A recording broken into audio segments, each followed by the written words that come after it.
Transparency international TI এর সম্প্রতি প্রকাশিত দুর্নীতির ধারণা সূচকে 4 ধাপ অবনতি হয়েছে বাংলাদেশের, অর্থাৎ বাংলাদেশে দুর্নীতি আগের চেয়ে বেড়েছে। 0 স্কোরকে দুর্নীতির ব্যাপকতার ধারণায় সবচেয়ে বেশি দুর্নীতিগ্রস্ত এবং 100 স্কোরকে সবচেয়ে কম দুর্নীতিগ্রস্ত বিবেচনা করে তৈরি করা এই রিপোর্টে এবার 26 স্কোর নিয়ে সবচেয়ে দুর্নীতিগ্রস্ত দেশের তালিকায় 13তম অবস্থানে রয়েছে বাংলাদেশ, যেখানে গতবার 28 স্কোর নিয়ে বাংলাদেশের অবস্থান ছিল 17তম।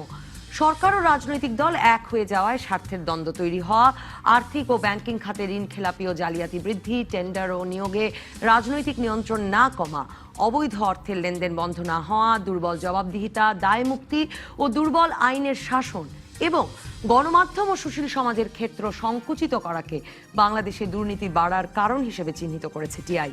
এই প্রতিবেদন প্রত্যাখ্যান না করলেও বাংলাদেশে দুর্নীতির পরিস্থিতি নিম্নগতির দিকে দাবি করে দুর্নীতি দমন কমিশন দুদক এই রিপোর্টের মেথোডোলজি প্রকাশ করার পাশাপাশি ফ্যাক্টস অ্যান্ড ফিগারও দিতে বলেছে। দুদকের কার্যকারিতা ও স্বাধীনতার অভাবে বাংলাদেশে দুর্নীতি বাড়ছে বলে টিআইয়ের পক্ষ থেকে দাবি করা হলেও দুদক বলছে শুধু কমিশনকে দিয়ে দুর্নীতি কমানো সম্ভব না, সবাই মিলে একসঙ্গে কাজ করতে হবে।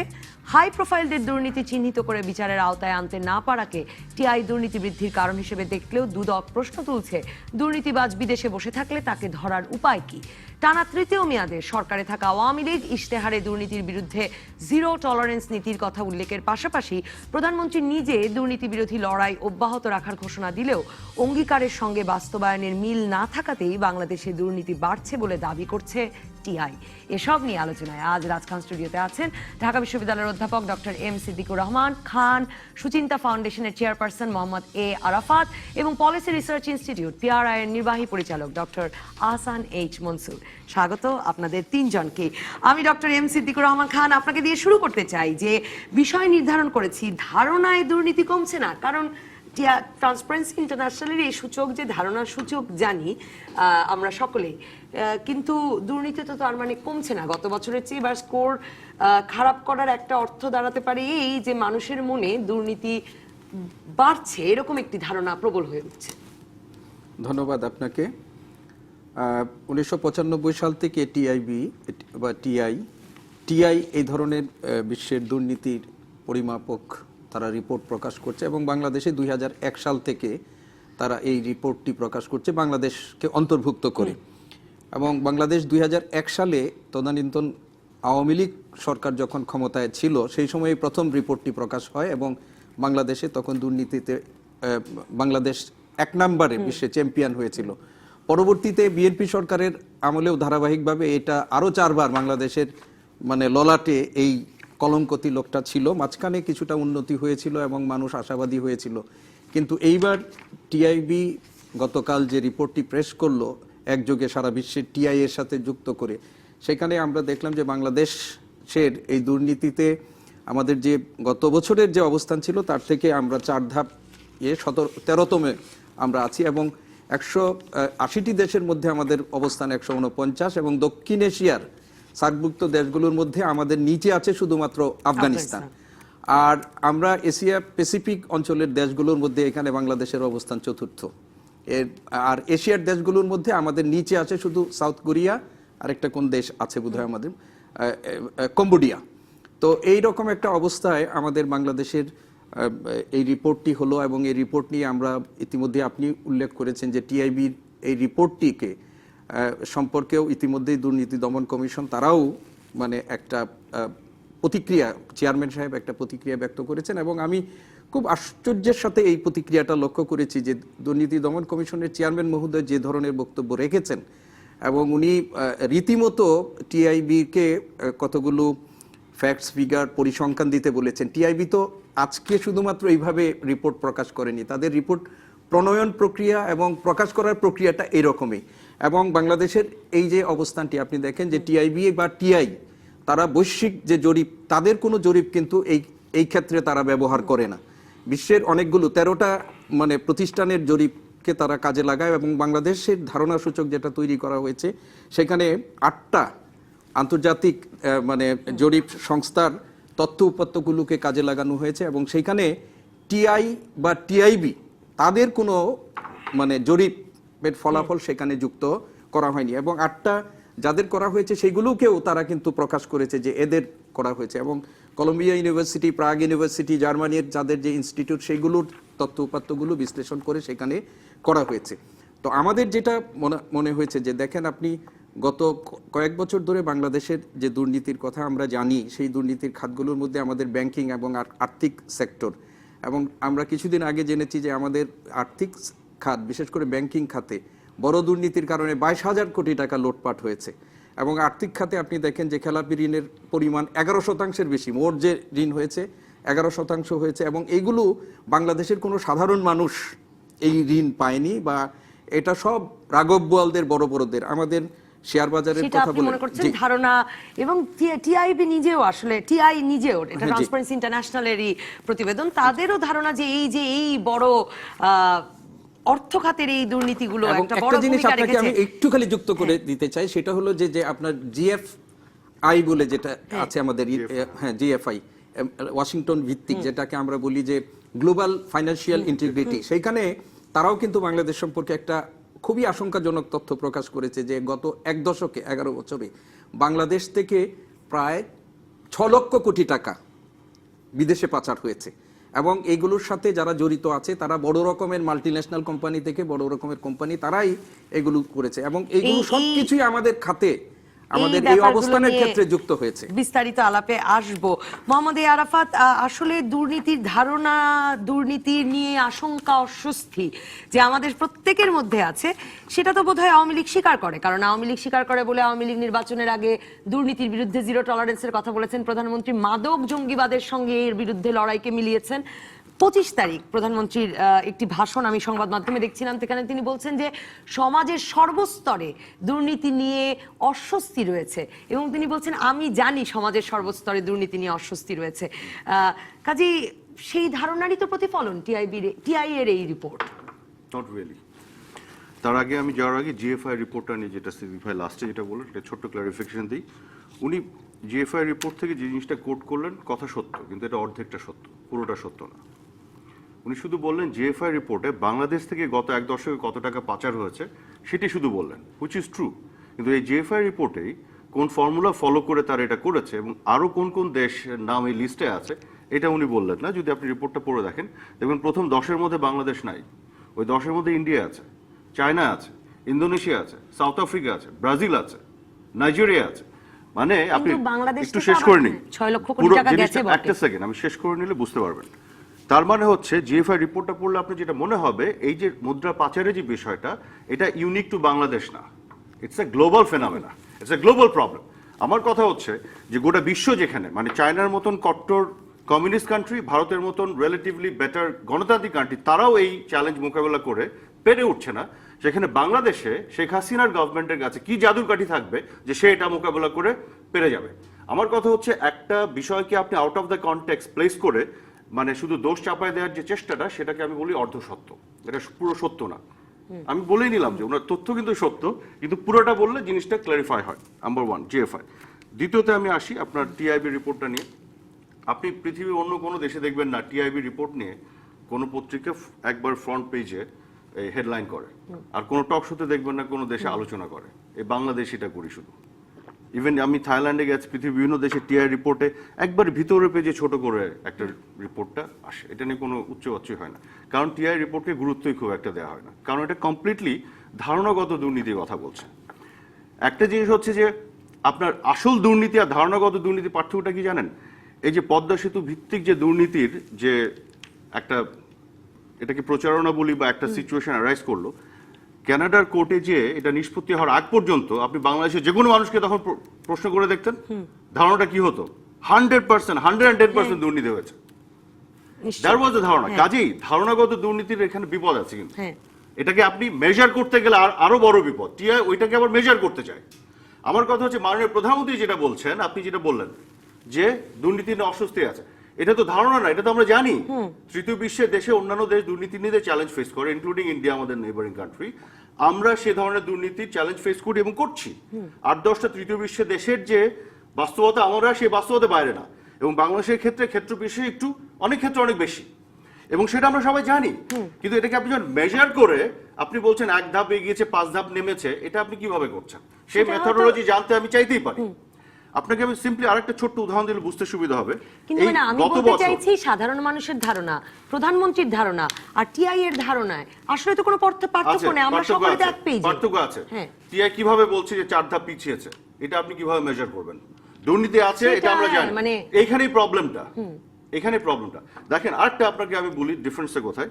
দুদক গত বছর বলল তারা বাংলাদেশের যে ভূমি অফিসগুলি আছে, যে ভূমি অফিসগুলোতে কিন্তু বাংলাদেশের তৃণমূলের মানুষগুলি সবচেয়ে বেশি সেবা নিতে যায়, হ্যাঁ, এবং সেবাও নিতে যায়, হ্যাঁ, সেবাও নিতে যায়, হয়রানির শিকার এই কারণ হয় কারণ সবচেয়ে বেশি ইন্টারঅ্যাক্ট করতে হয়। দুদক কি বললো দেখেন, আপনাকে আমি ফুটেজ দেখাবো, এবং খুব বেশি হাইলাইটেড হয়নি সব মিডিয়াতে, দু একটা ইয়েতে এসেছে ছোট করে। এটাও একটা দুর্ভাগ্যজনক। দুদক বললো যে বাংলাদেশের মানে ভূমি অফিসগুলো দুর্নীতি আখড়া। হ্যাঁ, বলার পরে তারা এটাকে নিয়ে একটা স্টাডি করলো, করে তারা চলে গেল ভূমি মন্ত্রণালয়, ভূমি মন্ত্রী, ভূমি মন্ত্রণালয়ের সচিব সবাই মিলে বসে তাদের সামনে তারা একটা প্রেজেন্টেশন দিল দুদক, দিয়ে বললো যে এই অবস্থা, এই ধরনের রেকমেন্ডেশন আমরা করতে চাই, এটাকে দুর্নীতিকে প্রতিহত করতে হবে। ভূমি মন্ত্রণালয় কি করলো দেখেন, তারা অ্যাডমিট করলো, বলেছে ইউ আর রাইট। তারা আরো কিছু রেকমেন্ডেশন অ্যাড করে বললো যে এটাকে এভাবে প্রতিহত করতে হবে। দুদক যখন বলছে যে এটা দুর্নীতির আখড়া, কই গভর্নমেন্ট তো খেপে যাচ্ছে না। টিআইবি বললে খেপে যায় কেন? এটাই বলছি। আপনি ধরেন অনেক মোটা হয়ে গেলেন, কথার কথা, আপনাকে দুই ভাবে বলা যায়। একটা হচ্ছে ওয়েল উইশিং জায়গা থেকে, যে আপনার কিন্তু শরীর খারাপ করবে, you should look after your health, exercise common. আরেকটা হতে পারে, আরে আপনি এত মোটা হচ্ছে, you look ugly, you should reduce yourself. How do you want to say it? আপনি যদি রিয়েল সেন্সে, আপনি যদি কনস্ট্রাকটিভলি সলিউশনে যেতে চান, এক ধরনের অ্যাপ্রোচ হবে। আরেকটা যদি হয়, আমি একটা কথা বলে আমাকে তো প্রথমেই স্বীকার করে নিতে হবে যে আমি মোটা হয়েছি। না, সেটা তো অবশ্যই, এটা no one is denying that. কিন্তু আপনি বলছেন যে গত বছর চেয়ে 4 ধাপ কমে গেল, কিসের ভিত্তিতে? ওইখানেই তো ফ্লটা। আমার কথা হচ্ছে যে এটা কে অস্বীকার করবে বাংলাদেশে যে এই দেশে দুর্নীতি নাই বা দুর্নীতি প্রকট অবস্থায় নাই? আপনি নিজেই বলছেন, মাননীয় প্রধানমন্ত্রী থেকে শুরু করে সবাই তো বলছে। আমরা কি এটা মানে কোনো বোকা ছাড়া কি অস্বীকার করবে? কিন্তু আমি যেটা বলতে যাচ্ছি যে উপকারটা হতো যদি কোনো একটা গবেষণা সংস্থা, যেটা আমি শিওর যে ধরনের মানে আপনার প্রগাঢ় গবেষণাতে কন্ট্রিবিউট করেন ডক্টর আহসান মনসুর, যারা আপনার ফ্যাকচুয়াল বেসিসে একটা কোথায় কি সিচুয়েশন এটা ব্যাখ্যা করেন, ডক্টর আহসান মনসুর, আপনার সিদ্ধান্ত নেওয়াটা ইজি হবে। আপনার কাছে 2 লাইন শুনে আমি একটা বিরতিতে যাব, যে মাত্র গতকালকে পরিকল্পনা মন্ত্রীর উপস্থিতিতেই পিআরআই একটি আপনারা একটা সেমিনার করেছেন, সেখানে আপনারাও বলেছেন যে প্রবৃদ্ধি ও স্থিতিশীলতাকে হুমকিতে ফেলছে খেলাপি ঋণ। টিআইও এবারের রিপোর্টের পর বলেছে যে আসলে দুর্নীতির ধারণা সূচকে বা দুর্নীতিতে বাংলাদেশের এখনের অবস্থার সবচেয়ে ক্ষতি করছে আসলে অর্থ খাতের অনিয়ম, খেলাপি ঋণ ফেরত না আনতে পারা, অর্থ পাচার। আপনি এর সঙ্গে একমত হবেন কিনা? এটা বলে নাই, তারা বলছে তারা ধারণা করছে যে এটা থেকে এটা হচ্ছে। এখানেও ধারণা কথা, আচ্ছা, ধারণা করা যায় কিনা যে এটা তো হতেই পারে যে আসলে বাংলাদেশের অসুবিধা কি বললে সাধারণ মানুষ, একজন রিকশা চালকও আপনাকে বলবেন যে সব টাকা পাচার হয়ে যাচ্ছে, যার সঙ্গে এই ব্যাংকেরও সম্পর্ক নাই, খেলাপি ঋণও নাই, পাচারেরও নাই। হ্যাঁ, এখন আমি কি আগে বলবো না বিরতির পরে? শুরু করেন। আচ্ছা, জিনিসটা হচ্ছে যে আমাদের যে ব্যাংকিং খাত নিয়ে যে অচল অবস্থার সৃষ্টি হচ্ছে, এটা কিন্তু মোটামুটি ভাবে সবাই জানি আমরা। এটা নিয়ে কোনো দ্বিমতের কিছু নাই। সরকারের তথ্য উপাত্তই বলে দিচ্ছে যে 11% আমাদের, এবং 11% কিন্তু এটা একটা আন্ডারস্টেটমেন্ট। অ্যাকচুয়াল যদি আমরা ব্যাংকারদের জিজ্ঞেস করি, ভাই আসলে কত, সেন্ট্রাল ব্যাংকাররাও বলে যে এটা হয়তো রেট ডাবল হয়ে যাবে। এটা পারসেপশন। সেকেন্ডটা is perception, first one is a definite number. Where the truth lies, somewhere in between. মানে একটা ব্যাপক পরিমাণ তো অবলোপন করা হয়েছে ঋণ। না, অবলোপন করাটা স্ট্যান্ডার্ড ইন্টারন্যাশনাল প্র্যাকটিস, এটাকে নিয়ে আমি প্রশ্ন করব না। অবলোপন হিসাবে নাই এখন, না সেটা এখন হিসাবে থাকবে না, কিন্তু সেগুলো কিন্তু কেস আছে। কিন্তু সেই অবলোপন করা মানে এই না যে আমি পুরোপুরি আপনাকে ছেড়ে দিলাম, পুরো ডিলিটেড, মানে শতাংশের হিসাব তখন কমে আসে। আমি সেটা এটা আমার বই থেকে আমি এটাকে সরিয়ে নিলাম। শতাংশ হিসাবে কমে যাবে এই জন্য যে ব্যাংকটা আর্থিকভাবে আর ক্ষতিগ্রস্ত না, সে এটাকে ফুললি প্রভিশন করে ফেলছে, বাকি যা ছিল সেটাকে অবলোপন করে ফেলছে। ব্যাংকের যে বুকসে যেটা আছে সেই লায়াবিলিটি, সেই বোঝাটা, কুঋণের বোঝাটা তার জন্য অনেক কম এখন। সেই জন্য অবলোপন ইজ এ স্ট্যান্ডার্ড প্র্যাকটিস। অবলোপন করা মানে এই না যে এটাকে ছেড়ে দেওয়া হলো, এটা unique to Bangladesh, international practice, কাজে সেটাকে আমি এটার সাথে আনবো না। এখন কথা হচ্ছে যে perception and reality. Perception often determines the reality, কিন্তু এটা কিন্তু রিয়ালিটি না। এটা আমরা সবাই জানি এবং বুঝি, কিন্তু পারসেপশনের একটা দাম আছে, এবং পারসেপশনকে বাদ দিয়েও কিন্তু বাস্তবে আমরা চলতে পারবো না। এখন এখানে যে জিনিসটা হচ্ছে, আমি এখানে থামাই, আমি এখান থেকে আসি আপনার কাছে। আপনি খুব সুন্দর একটা জায়গায় শেষ করেছেন যে আসলে কি বাস্তবতা থেকেই ধারণার উৎপত্তি হয় নাকি ধারণা বাস্তবতাকে পরিচালিত করতে পারে? এই জায়গাটা থেকে আমরা একটা বিরতির পরে ফিরবো।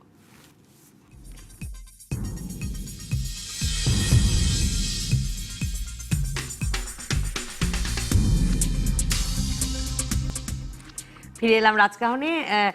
আহসান মনসুর, আপনি বলতে শুরু করেছিলেন যে অনেক সময় ধারণা বাস্তবতার উপর ভিত্তি করে হয়, আবার অনেক সময় ধারণা বাস্তবতাকেও একটা পরিচালিত করতে পারে, ইনফ্লুয়েন্স করতে পারে। তো আমরা ওই জায়গা থেকে এসেছিলাম যেখানে টিআই বলছে যে এই যে ঋণ খেলাপ সমস্যা, অর্থ খাতের সমস্যাগুলো দুর্নীতির ধারণা সূচকে বাংলাদেশের খারাপ করবার গতবারের চেয়ে একটা কারণ হতে পারে।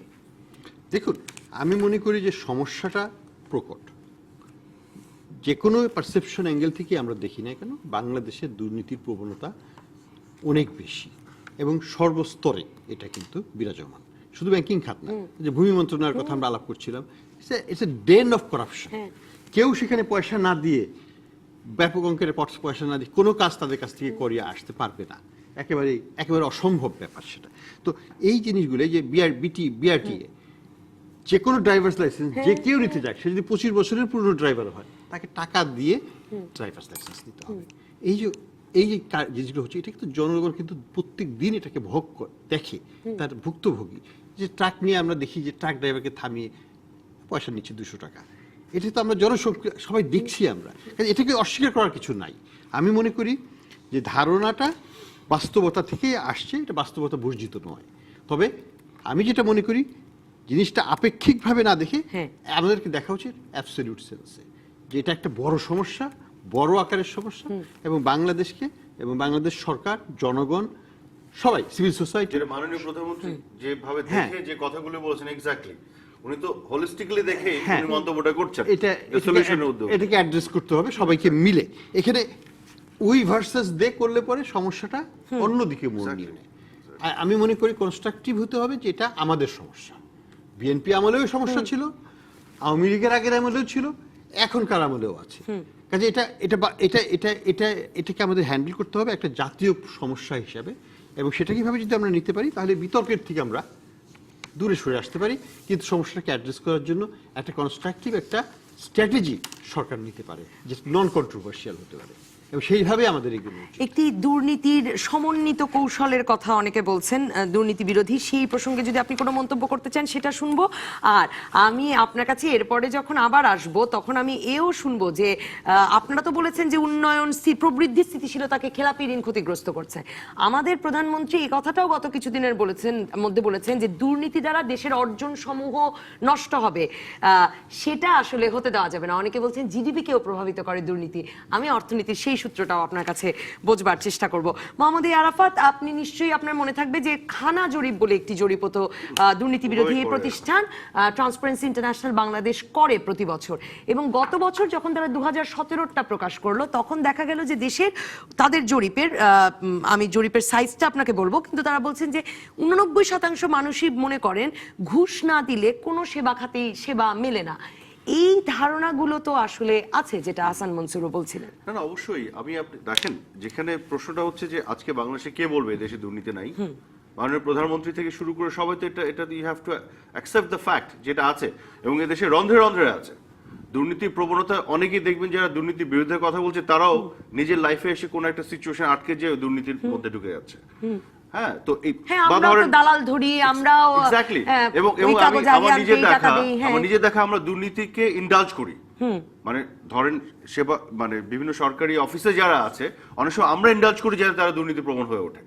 তো আমাদের সকলের মধ্যে দুটোই আছে। আমি বলছি দুটোই আছে আমাদের ওভারঅল। বা আমরা ধরেন মানে টেবিলের এই পাশে যখন আছি, তখন আমি সাফার করছি, আমি তো কোথাও না কোথাও টেবিলের ওই পারে থাকি, তখন কি আমি অনেস্টলি কাজটা করছি? সেটা তো করছি না। আমি তো ডাবল স্ট্যান্ডার্ড আমার মধ্যে আছে। কাজে এই সোসাইটিকে দুর্নীতির বাইরে আনাটা কঠিন, বাট সলিউশন আছে। এটা শুধু জরিপ করে একটা ফলাফল দিয়ে এবং প্রত্যেকদিন ভাষণ দিয়ে নসিহত করা হবে না। এটা একটা সত্যিকার অর্থে প্র্যাগমেটিক একটা সলিউশনে যেতে হবে, এবং সেটার উপায়টা আমি মনে করি ডিজিটাইজেশন, অটোমেশন, যেটা সিস্টেমটাকে ট্রান্সপারেন্ট করবে, অটোমেটিক্যালি একটা মানে সিস্টেমিক রিফর্মস এর মধ্য দিয়ে এটাকে অ্যাকাউন্টেবল করবে। তখন বাধ্য হবে যে যার জায়গায় আছে সেখান থেকে দুর্নীতির বাইরে যেতে। আর একটা জিনিস যেটা করতে হবে সেটা হচ্ছে বিচারের বিষয়টা নিশ্চিত করতে হবে। সেখানে আমি বলবো যে এটা খুব বেশি হাইলাইটেড হয় না। দেখেন ইভেন বিভিন্ন খাতে যে দুর্নীতি বিষয়গুলি, যে আজকেই যেটা দেখেন আপনার নিউজে আসলো যে ক্রিসেন্ট গ্রুপের এম এ কাদের সাহেব, তাকে কিন্তু গ্রেফতার করা হয়েছে। এস এ গ্রুপের যে চেয়ারম্যান ঋণ খেলাফের দায়, উনি কিন্তু গ্রেফতার হয়েছে। ফার্মার্স ব্যাংকের বাবুল চিস্তি, সে তো জেলে আছে, আজকে তার জামিন নামঞ্জুর হয়েছে। বিসমিল্লাহ গ্রুপের 10 বছর ধরে গত 9 বছর ধরে তাদের 10 জন কিন্তু জেলের মধ্যে আছে। এসব ক্ষেত্রেও পত্র পত্রিকায় আমরা দেখি যে বিশেষজ্ঞ ব্যক্তিরা সিলেক্টিভিটি জি হাসান মনসুর যদি যোগ করেন, মানে এই অভিযোগটা আছে যে সিলেক্টিভ ভাবে কর্মকর্তাদের ধরা হচ্ছে, কোনো একজনকে ধরা হচ্ছে, কিন্তু যিনি রাজনৈতিক প্রভাবশালী ব্যক্তি সেই ব্যাংকের, যাকে হয়তো মালিকানাটা দেওয়া হচ্ছিল, তাকে ধরা হচ্ছে না। যিনি আমি শেষ করছি, কিভাবে ধরা হচ্ছে না আপনি আমাকে বলেন। বিসমিল্লাহ গ্রুপের কে ছিল রাজনৈতিকভাবে প্রভাবশালী? ওখানে তো সবাইকেই ধরা হচ্ছে। যারা ফার্মার্স ব্যাংকের ক্ষেত্রে এই অভিযোগ আছে। ফার্মার্স ব্যাংকের ক্ষেত্রে কি হল? Babul Chishti was the main guy, chairman ছিল মহিউদ্দিন খান আলমগীর, তাকে তো বরখাস্ত করা হয়েছে। And he will also face trial, মানে জাস্টিস ওনাকে ফেস করতে হবে। He will also face it, করতে হবে, বাঁচার কোনো উপায় নেই। আপনার বেসিক ব্যাংকের দুদকের চেয়ারম্যানই কালকে এই যুক্তি দিয়েছেন যে বিদেশ চলে যাচ্ছেন টাকা পয়সা তুলে লোকে বলে, উনি আইএফআইসি ব্যাংকের কর্মকর্তার নাম বলেছেন। তো তাহলে আমরা কি করব? বিদেশ চলে যাওয়ার সুযোগ কেন পাচ্ছে? মানে আমি পয়েন্টটা যেটা বলছি যে এই ধরনের যে লিকেজেস এই সোসাইটিতে সিস্টেমের মধ্যে নাই সেটা না, সেটাকে আমরা যখন হাইলাইট করছি, আবার যাদেরকে শাস্তির আওতায় আনা হচ্ছে সেটাকেও তো আমার হাইলাইট করতে হবে, তখন না আমার রিয়েল ব্যালেন্স ধারণাটা আসবে, নাহলে তো আমার এক পেশে ধারণা চলে আমি যাবে। আরেকটা ধারণা সূচক, মানে ধারণা ভিত্তিক প্রশ্নই করি। দর্শক লিখছেন যে বর্তমান সরকারি 10 বছর ধরে ক্ষমতায়, যেখানে বিরোধী কোনো রাজনৈতিক দল সভা সমাবেশী করতে পারে না, সেখানে তারা দুর্নীতি করবে কিভাবে? মানে ধরে নিতে পারি কিনা যে দুর্নীতি যেখানে হয় সেখানে সরকারের লোক দুর্নীতি করে? এটাও একটা ভুল ধারণা। হ্যাঁ, কারণ ধরেন তার মানে কি শুধুমাত্র এই দুর্নীতিতে ইন্ডালজ করছে বাংলাদেশে এখন সরকারি দলে যারা আছে তারা, যারা বিএনপির লোকজন অতীতে রাজনীতি করছে, বিএনপির সাথে সম্পৃক্ত ছিল, এরা ব্যবসা বাণিজ্য করছে না, এরা টাকা পাচার করছে না? এখনো বাংলাদেশ থেকে লন্ডনে টাকা পাচার হচ্ছে না? হচ্ছে তো, লন্ডনে ওখানে টাকা পাচার হচ্ছে, এই ধরনের ঘটনাগুলো তো ঘটছে। কিন্তু আমি যেটা বলতে চাই সেটা আপনাকে সিম্পলি একটা জিনিস বলি, যেমন না আমি আহসান ভাইয়ের সাথে একটা জিনিস একটু অ্যাড করতে চাই। উনি বললেন বিএনপি আমলে দুর্নীতি ছিল, তার আগেও ছিল, এখনো আছে। এটা যেমন সত্যি কথা, তার সাথে অ্যাড যেটা করতে চাই, বাট একই সাথে এটা আমাদের মাথায় আনতে হবে, বিএনপির আমলে তৎকালীন সময়ের সর্বোচ্চ নেতৃত্বে যারা ছিল তারাও দুর্নীতির সাথে সম্পৃক্ত ছিল, এবং এটা প্রমাণিত সত্য। তারেক রহমান সাহেবের এগেনস্টে আপনারা জানেন যে এফবিআই এজেন্ট এসে সাক্ষ্য দিয়ে গেছে। আরাফাত রহমান কোকোর টাকা সিঙ্গাপুর থেকে ফিরিয়ে আনা হয়েছে, এটা তো বাস্তবতা। ইভেন বেগম খালেদা জিয়ার এগেনস্টে তার এই যে এতিমের টাকা আত্মসাতের যে মামলা, এটা প্রমাণিত সত্য আজকে। কিন্তু আমি যেটা বলতে চাই যে আজকের বাস্তবতা, অ্যাটলিস্ট মাননীয় প্রধানমন্ত্রী এবং তার সর্বোচ্চ পর্যায়ে যারা বসে আছেন তাদের সততা নিয়ে কোনো প্রশ্ন নাই, কিন্তু বাংলাদেশে এবং তার এই কমিটমেন্ট নিয়েও কিন্তু আজকে মানুষের মধ্যে একটা আশা তৈরি হয়েছে যে উনি ছাড় দেবেন না কাউকে। At the end of the day উনি কাউকে ছাড় দিবেন না। আমি এই প্রশ্নগুলো নিয়ে আসবো, দর্শক এই বিষয়ে আপনাকে জিজ্ঞেস করছেন, এই প্রশ্নগুলো নিয়ে আপনার কাছে পরে ফিরবো। যেমন লিটন চৌধুরী বলছেন স্কুল কলেজের শিক্ষকরা কি করে দুদকের মূল ফোকাস হয়, আর চঞ্চল বিশ্বাস বলছেন যে বড় বড় কাউকেই তো ধরা হচ্ছে না। সেই এটা একটা প্রশ্নগুলো কমন নিয়ে কথা, বড় বড় কে যাকে ধরা হয়নি? পদ্মা সেতু নিয়ে আপনার প্রধানমন্ত্রীর অর্থ উপদেষ্টা দুদকের বারান্দাতে হাঁটতে হয়েছে, বিনা অপরাধে সচিব জেল খেটেছে। আপনি বড় বড় কাকে এখন শেখ হাসিনাকে ধরে জেলে ঢুকাই দিতে হবে? তাহলে আপনারা বলবেন এই ধরনের স্টানবাজি করে দুর্নীতি কমবে? দুর্নীতি কমানোর জন্য তো আপনার রিয়েল অ্যাকশন নিতে হবে, প্র্যাগমেটিক অ্যাকশন।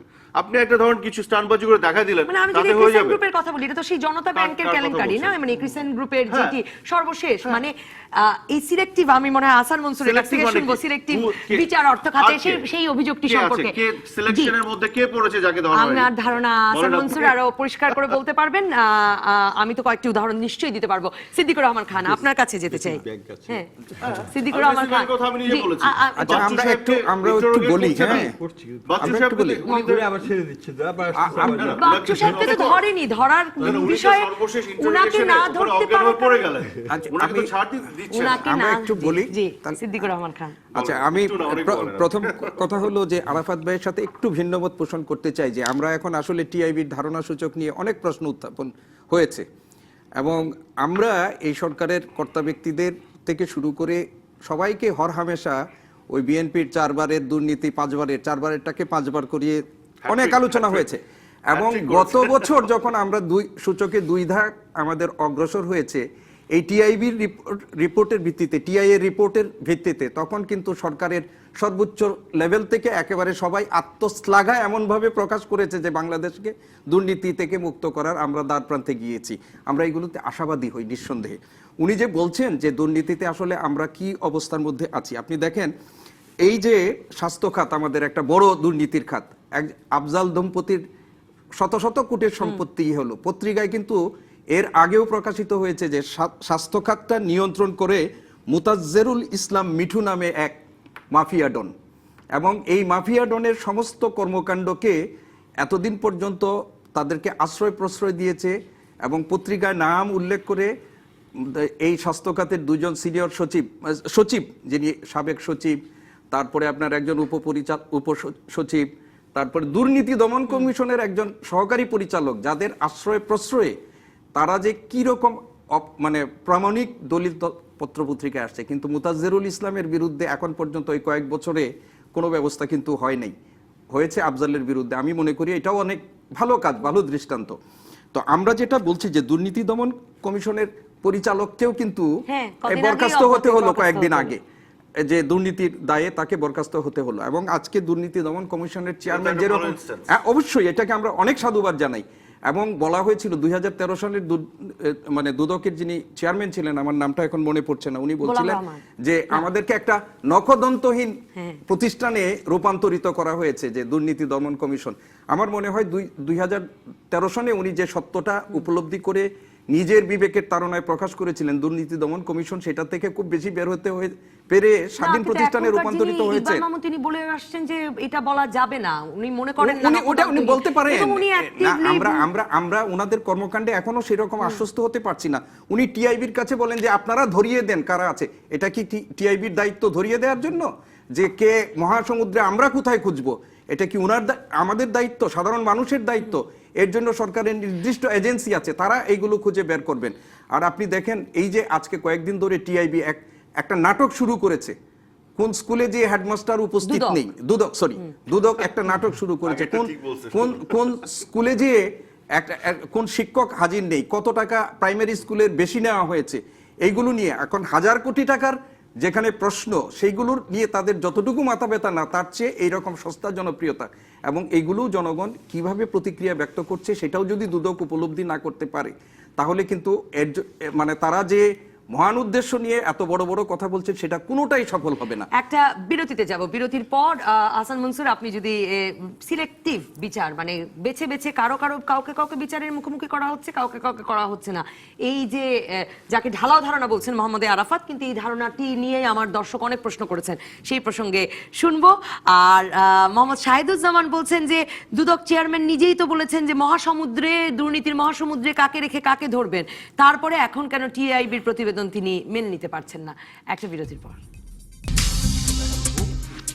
ফিরে এলাম রাজকাহনে। ডক্টর আহসান এইচ মনসুর, আমি বলছিলাম যে মোহাম্মদ আরাফাতকে যে অনেক সময় ব্যাংক খাতে, অর্থ খাতে বা মূলত দুর্নীতিতে রাঘব বোয়ালদের বিচার হয় না, সিলেক্টিভ বিচার হচ্ছে, এই ধারণাটি খুব প্রবলভাবে আছে। মোহাম্মদ আরাফাত এটাকে ঢালাও ধারণা বলছেন, আপনি কি একে ঢালাও বলবেন নাকি এর তো কারণ আছে? না, এটা কারণ আছে এবং এটা বাস্তবতা ঠিক।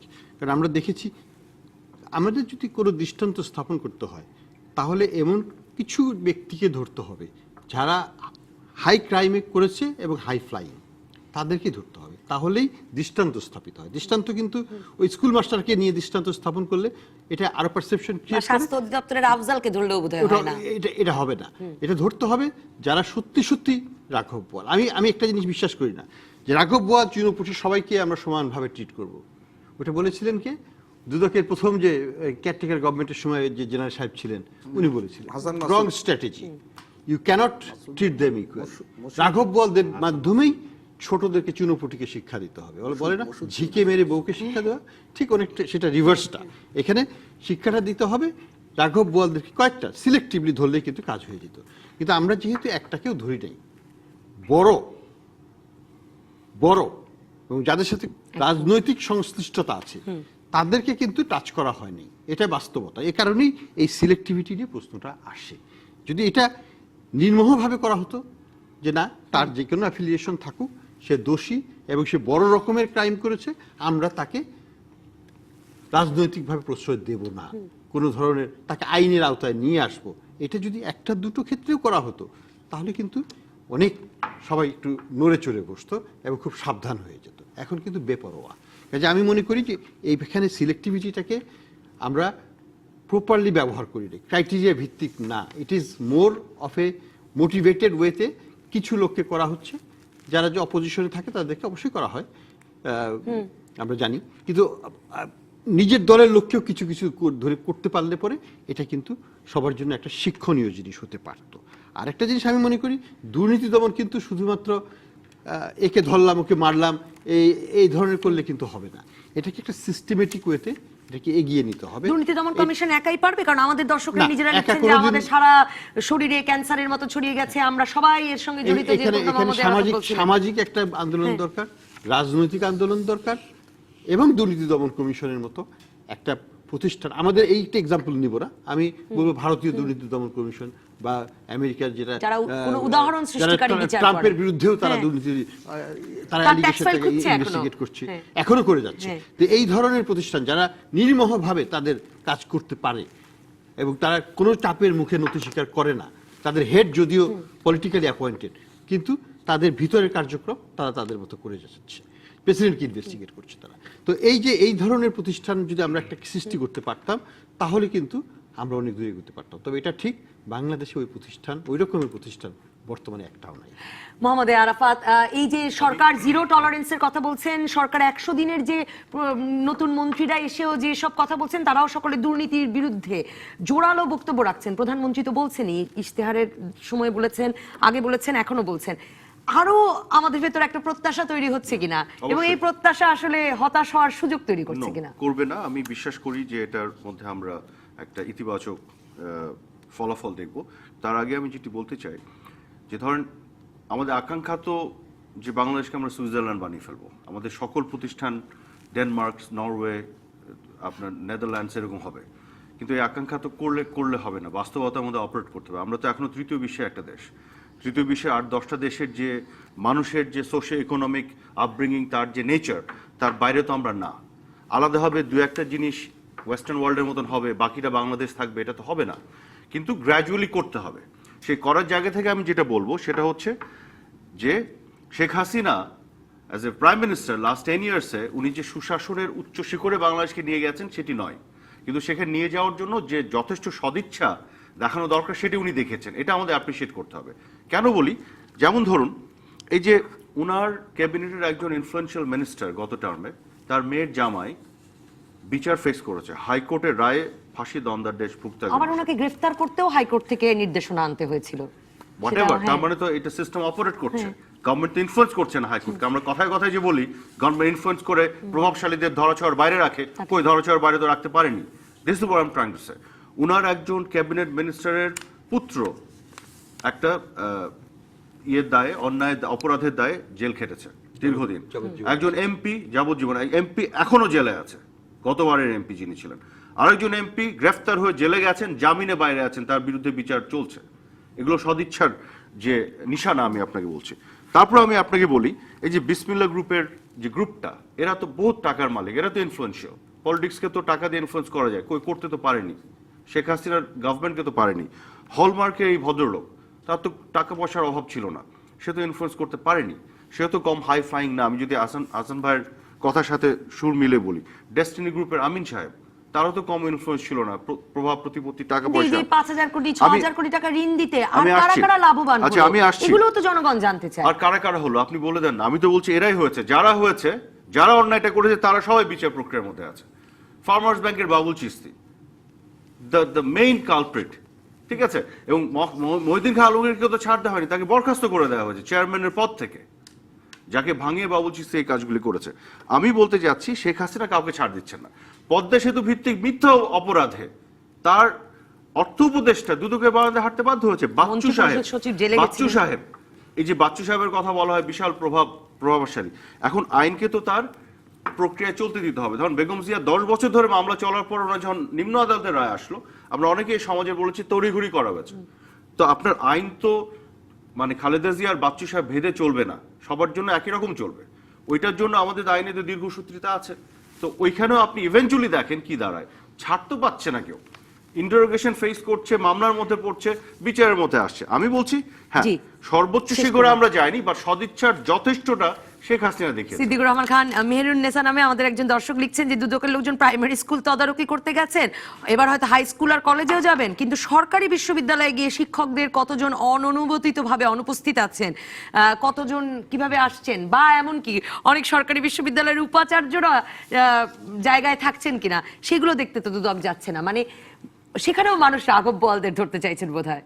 আমি যেটা আপনাকে বলি, কেউ আইনের ঊর্ধ্বে না।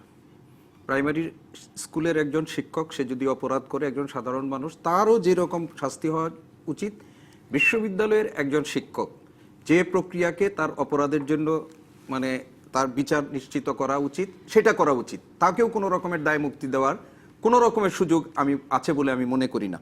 আর আমি কয়েকটা কথা এর পরেই আপনাকে যেটা বলতে চাই যে দেখেন, এই যে আমাদের যে উনি বলছেন যে সিলেক্টিভ বিচার প্রক্রিয়া, আমি একটু দ্বিমত পোষণ করতে চাই এখানে।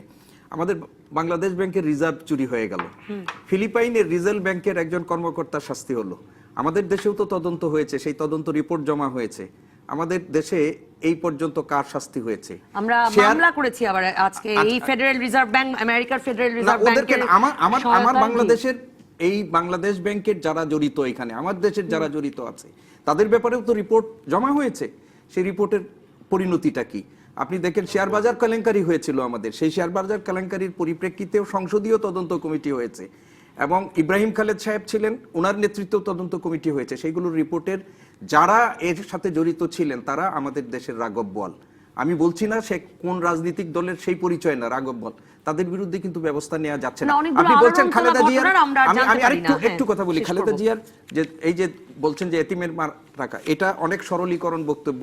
খালেদা জিয়ার এই টাকা এখনো কিন্তু হয়নি, ক্ষমতার অপব্যবহারের দায়ে তাকে শাস্তি দেওয়া হয়েছে, আত্মসাতের দায়ে তাকে শাস্তি দেওয়া হয়নি। এটা কিন্তু না, এটা অপচয় বলছে যে আপনার হয় নাই, এটা 2 কোটি টাকা 6 কোটি টাকার। আরেকটু জিনিস আমি শেষ কথাটা আপনাকে বলছি যে আরাফাত রহমান কোকোর টাকাটা ফেরত আনা হয়েছে, এটা আমরা সাধুবাদ জানাই, কিন্তু একইভাবে এই রিজার্ভের টাকা বা অন্য টাকা যেগুলো বিদেশে, সেগুলো যদি আসতো তাহলে আমরা সরকারের সক্ষমতা সম্পর্কে আমরা বলতাম। ধন্যবাদ, আমাকে শেষ করতেই হবে। টাকার 40% চলে আসছে, বাকিও আসবে ইনশাআল্লাহ, এবং তদন্ত করে অপরাধে চিহ্নিত করা হচ্ছে, এটা প্রকাশ করা হচ্ছে না, টাকা ফেরত এনে তারপরে করা হবে, টেকনিক্যালি করা হচ্ছে না। এটা অসংখ্য ধন্যবাদ সিদ্দিকুর রহমান খান, ধন্যবাদ মোহাম্মদ আরাফাত, ধন্যবাদ ডক্টর আহসান এইচ মনসুর। আপাতত বিদায় রাজকাহন থেকে।